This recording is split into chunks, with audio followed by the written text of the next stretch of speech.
নমস্কার, ডলি কিচেন ফুডে আপনাদের সবাইকে স্বাগত। অন্য দিনের মতো আজকেও একটা নতুন রেসিপি নিয়ে এসেছি। এখানে দেখুন আমি সলিড মাংস নিয়ে নিয়েছি। এই দিয়ে আজকে বানাবো চিকেন বিট রোল। কিভাবে বানাবো আপনাদের দেখাবো। আমি এটা সিদ্ধ বসিয়ে দেব। এই ছোট কড়াটাই বসালাম।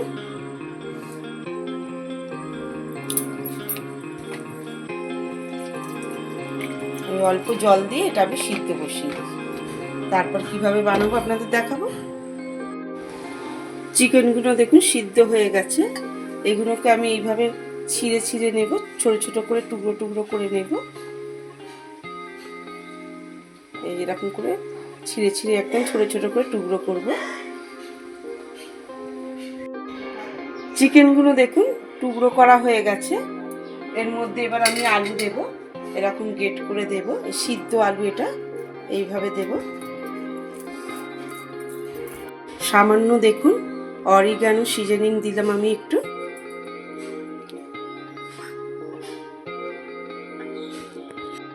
সামান্য দেখুন চিলি ফ্লেক্স দিলাম।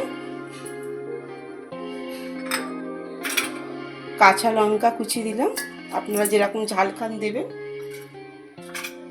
গাজর দেখুন আমি গেট করে রেখেছি, এইভাবে দেবেন। সামান্য একটু ম্যাগি মশলা দেবেন। অল্প একটু লঙ্কার গুঁড়ো দিলাম।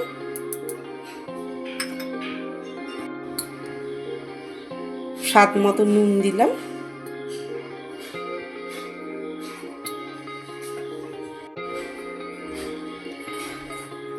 পেঁয়াজ কুচি দিলাম।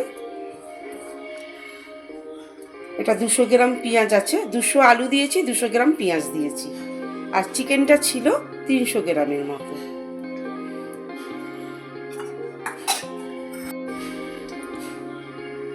এতে সামান্য ধনে পাতা দিলাম। অল্প একটু কসুরি মেথি দিলাম। এর মধ্যে সামান্য একটু সোয়া সস দিলাম। সামান্য একটু গোলমরিচ দিলাম।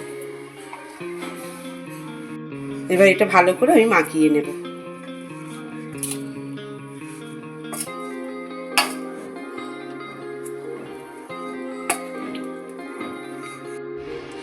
এবার দেখুন গ্রেট করা রসুন আর আদা, এটা আমি হাত দিয়েই মাখালাম। এবার দুটো ডিম দেখুন আমি ভেঙে নিয়েছি। অল্প একটু গোলমরিচ দিলাম, সামান্য একটু নুন দিলাম, দিয়ে এটাকে ভালো করে ফেটিয়ে নেব। দেখুন আমি এখানে পাউরুটি নিয়ে নিয়েছি। এই সাইডগুলোকে আমি একটু কেটে নেব। এই পোড়া জিনিসগুলোকে আমি কেটে নেব।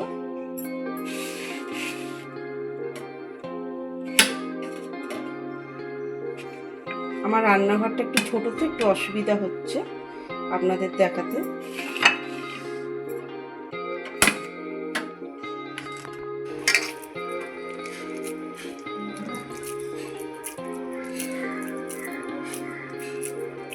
এরকম ভাবে আমি লম্বা করলাম, এইভাবে করে করে আমি রাখছি। আপনারা চ্যাপটাও করতে পারেন, যেহেতু এটা আমি রোল বানাবো, রোলের মতো দেখতে লাগবে। এটা নিলাম দেখুন, এখানে আমি জল দিয়েছি। এমনি করে একটু চিপে নেবো জলটা।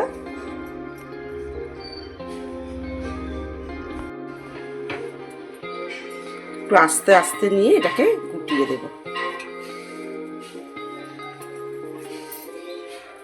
খুব সাবধানে করবেন, এইভাবে ছিঁড়েও যেতে পারে। ডিমের গোলার মধ্যে দিলাম, দিয়ে বেডকামের মধ্যে দিয়ে দেব।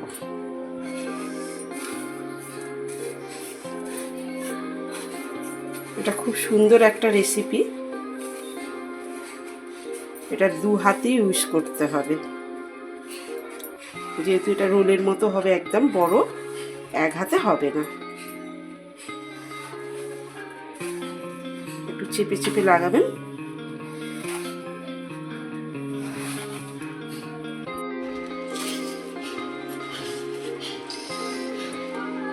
দেখুন রোল হয়ে গেল। আর একটা বানিয়ে নিই।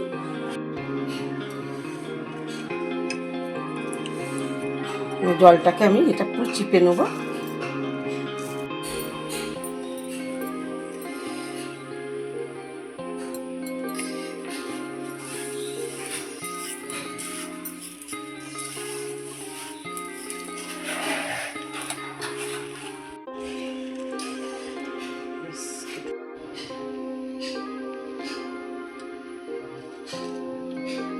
হয়ে গেছে রোলগুলো, এবার আমি ভেজে নেব। এটা আমি 10 মিনিট একটু রেস্টে দিই, তারপর আমি ভাজবো। কড়াই তেল গরম হয়ে গেছে, এগুলো আমি ছেড়ে দেব। একটাই দেব কারণ অনেকটা বড়, নালে উল্টাতে অসুবিধা হবে।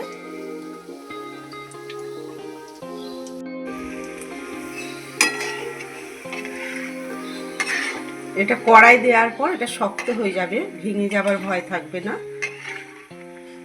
যেহেতু কড়াটা আমার ছোট, ওই জন্য আমি একটা একটা করেই করলাম। রোলটা বড়।